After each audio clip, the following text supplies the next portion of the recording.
Les troubles liés au stress en entreprise, ça prend une ampleur alarmante, malheureusement. L'épuisement professionnel, la dépression, l'anxiété, la baisse de performance, les problèmes de santé physique, mentale, enfin, la liste est très longue des conséquences. Comment on fait pour gérer le stress, éviter justement ces problèmes? On va explorer une piste de solution très intéressante avec notre invité, Pascale Landriot, qui est coach certifié PNL, qui est présidente de Mensa Coaching International. Bonjour.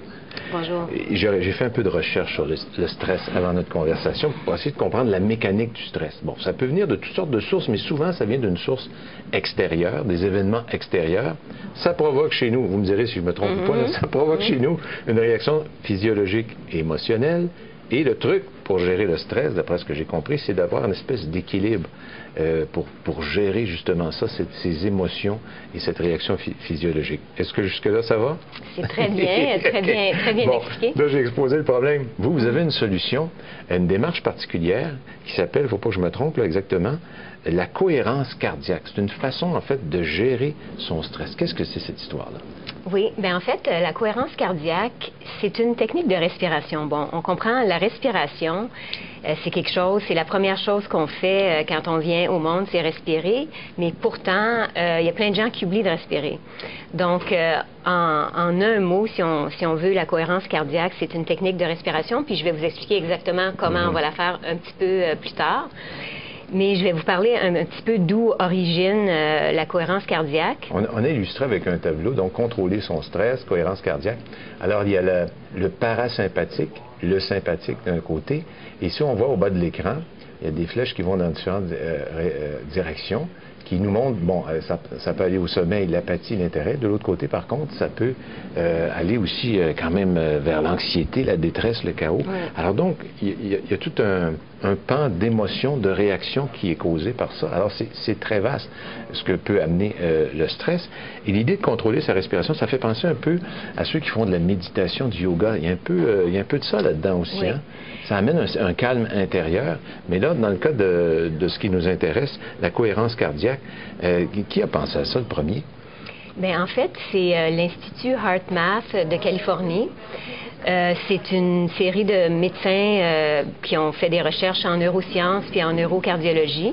Et ça fait plus de 20 ans qu'ils font des recherches sur ça. Ça a été aussi mis en évidence dans le livre du docteur Servan Schreiber, qui est médecin, psychiatre et chercheur en neurosciences cognitives aussi. Et lui parle plein de bénéfices, dont la cohérence cardiaque pour la gestion du stress.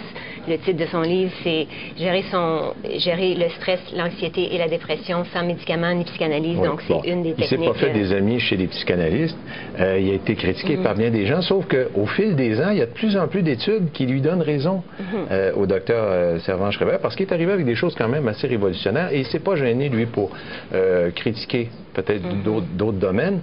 Au début, on le regardait un peu de travers, et plus ça va, plus il y a des études, quand même, Harvard en a fait une étude, qui commence à lui donner de plus en plus raison. Alors donc, ça peut paraître un peu farfelu, cette histoire-là, mais ça ne l'est pas du tout.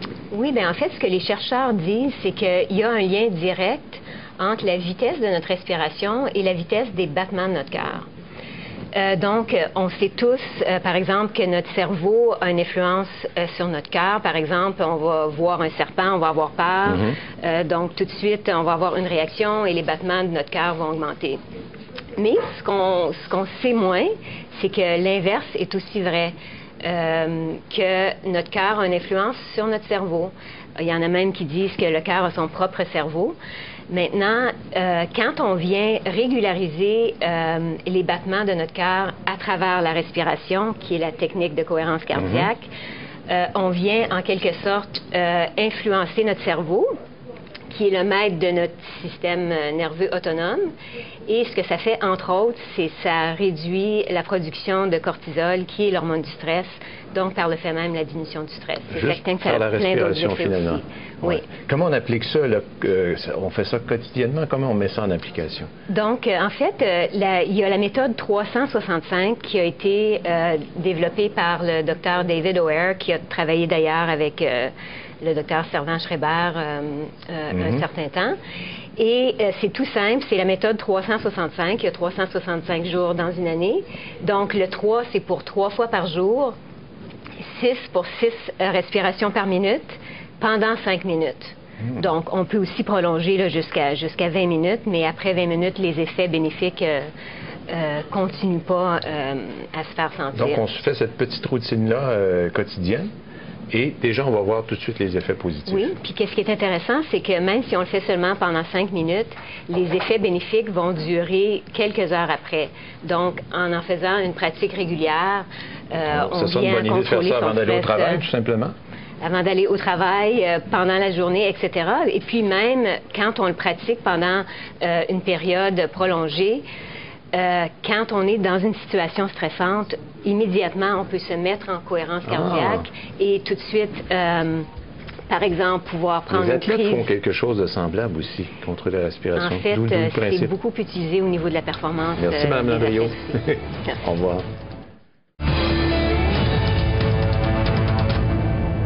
À PME en action, on vous présente maintenant le portrait d'une entreprise qui se distingue en offrant des produits et des services pour le secteur de la construction, la réfection et l'entretien des routes aussi. Les entreprises Bourget, c'est une PME familiale de Saint-Paul-de-Joliette. Ce qui est particulier, c'est qu'elle propose des produits écologiques, parfois même biodégradables. On reçoit son président, Luc Delanger. Donc, bonjour. Bonjour. C'est vrai que c'est assez particulier dans ce domaine-là. On n'a pas l'impression qu'il y a tant de développement que ça, mais je me trompe, vous allez m'expliquer ça dans un instant. Mais votre entreprise est là quand même depuis un bon bout de temps, depuis les années 60. Comment ça a commencé? C'est une entreprise qui a été fondée par mon grand-père, Joe Delangis, qui a été présidée par mon père jusqu'à son décès. Donc, je suis la 3e génération. On est bien fiers de ça. Et ça s'appelle les entreprises Bourget. Il y a des Bourget dans l'entreprise, quoi? C'est en l'honneur de Monseigneur Bourget. Les clercs de Saint-Viateur sont très impliqués dans la région de Joliette. Puis, Alors, donc, c'est une référence à la région comme telle. Bon, ça a commencé donc par votre grand-père. À ce moment-là, l'innovation, je pense que c'était pas quelque chose de très important dans le plan de développement de l'entreprise. Comment ça se fait que vous en êtes venu avec des produits écologiques, même biodégradables dans l'entretien des routes? On ne penserait pas qu'on puisse faire ça. Bien, le secret des PME, c'est toujours d'innover. C'est ce qui est le secret. Nous sommes passionnés de notre domaine d'activité. Nous avons un département de recherche et développement qui travaille sans cesse pour faire évoluer nos produits, les rendre toujours de plus en plus écologiques, essayer de trouver des formules qui coûtent de moins en moins cher pour les clients, les différents clients. Alors donc, un département qui est consacré uniquement à ça. On cherche des idées partout dans le monde. Comment ça fonctionne? C'est sûr que c'est plus facile de regarder ce qui se fait ailleurs, les adapter selon les différents matériaux que l'on peut avoir, selon les conditions particulières qu'on a ici au Québec. C'est pas mal ça qu'on fait. On peut peut-être voir quelques exemples. Il y a un produit, là, votre super déglaçant, vous en avez parlé à l'émission On s'investit avec François Gagnon, donc un nouveau déglaçant ultra performant. Ça, vous en avez parlé, mais il y a un autre produit qui est particulier, c'est le AP35. Ça, c'est AP pour abat poussière, hein, c'est ça? Et ça, je me souviens quand on était jeune sur les routes de campagne, pour pas qu'il y ait de poussière, on pensait que c'était de l'huile. Je sais pas si c'était de l'huile qu'on mettait, on répandait une substance, mais en fait, c'était sûrement pas très écologique. Mais vous avez réussi à améliorer pas mal ce genre de produit-là. Bien, à l'époque, il n'y avait pas la norme de BNQ pour la certification des abats poussières. Maintenant, il y a une norme BNQ, il faut que toutes les abats poussières respectent cette norme. Donc, il y a une analyse, il y a un processus. Le gros avantage de nos produits, c'est qu'ils sont locaux. Nous sommes les seuls à avoir des produits locaux, que ce soit le lignosulfonate d'ammonium, qui est un abat poussière certifié BNQ qui provient de Tembec, ou notre AP35, qui est un chlorure de calcium magnésium, qui est canadien, qui provient de l'Ontario. On est les seuls à avoir des produits locaux pour les modifier, pour être capable de les utiliser l'hiver. Donc, c'est un produit d'été qu'on a modifié, qu'on a ajouté des produits pour être capable de l'utiliser l'hiver, le mélanger avec le sel de Voirie. Alors, locaux, donc 100% canadiens, ça veut dire qu'au niveau écologique, on n'est pas obligé d'importer ça par bateau, par camion, par train, donc il y a un gain de ce côté-là. Exactement, beaucoup plus écologique, beaucoup plus de retombées économiques pour la collectivité également quand on utilise des produits locaux. Bon, et ça, c'est hautement efficace. On a un échantillon ici d'un nouveau produit que vous avez développé. Ça a l'air d'une rondelle de hockey géante. Mais je vous dis, là, le gardien de but qui va arrêter ça, il va peut-être avoir des problèmes. Notre caméraman va ajuster son appareil pour qu'on le voit bien. Qu'est-ce que j'ai dans les mains, là? Bien, nous avons une division qui s'appelle les émulsions Bourgette. Nous sommes les seuls Québécois à fabriquer des émulsions de bitume. Alors donc, si on regarde derrière, on reconnaît le bitume, hein, tout simplement. C'est parce qu'un bitume est solide à la température ambiante, puis une émulsion de bitume, c'est un produit qui est liquide à la température ambiante. Le produit peut être utilisé, on fabrique différents types de produits, que ce soit pour faire coller 2 couches d'asphalte, par exemple, ou pour faire la confection de traitement de surface. Ici, c'est un revêtement qui a été construit en laboratoire, qui était fait 100% à froid avec des émulsions de bitume. Et puis la couche de surface ici, c'est un verre recyclé qui est collé avec un CRS2S qu'on appelle, qui est une émulsion de bitume fabriquée à Saint-Paul-de-Joliette. On recycle donc un produit, là. Exactement. C'est fait avec donc encore là, au point de vue écologique, il y a un gain très important de ce côté-là. Et je regarde ça, ça me fait penser, est-ce que ça pourrait pas servir pour les nids de poules, ça?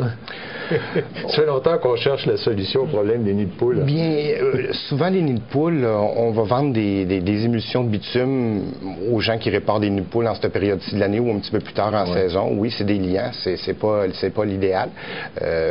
Mais ça ici, c'est un CRS2 qu'on utilise.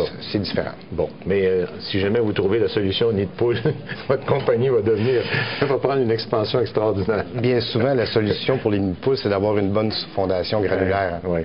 Si on parle de croissance, est-ce que vous faites de l'exportation? Est-ce que c'est dans vos projets? Comment va se faire la croissance de l'entreprise? Nous regardons présentement beaucoup le marché des maritimes et de l'Ontario. Nous avons modifié les émulsions bourgettes. Notre usine est capable de produire, elle était capable de produire des émulsions cationiques. Là, on va fabriquer des émulsions ioniques. Donc, c'est les produits qui sont utilisés au nord des États-Unis. Donc, en ayant les produits qui peuvent satisfaire ces marchés-là, on va pouvoir prendre l'expansion. Vous avez combien d'employés? Une quarantaine d'employés. Et le chiffre d'affaires? Une dizaine de millions par année. Alors, mais c'est en progression, c'est en croissance? C'est notre souhait. Bien, on vous souhaite le meilleur des succès avec ces produits-là, parce que l'innovation, on dit toujours, c'est la clé. Ça, c'est bon pour tous les domaines. On ne le penserait peut-être pas dans votre domaine, mais au contraire, vous nous avez prouvé que c'est en innovant qu'on va obtenir la réussite. Merci beaucoup de nous avoir visité, Argent. Merci beaucoup. Au revoir. Vous restez avec nous, on poursuit dans un instant.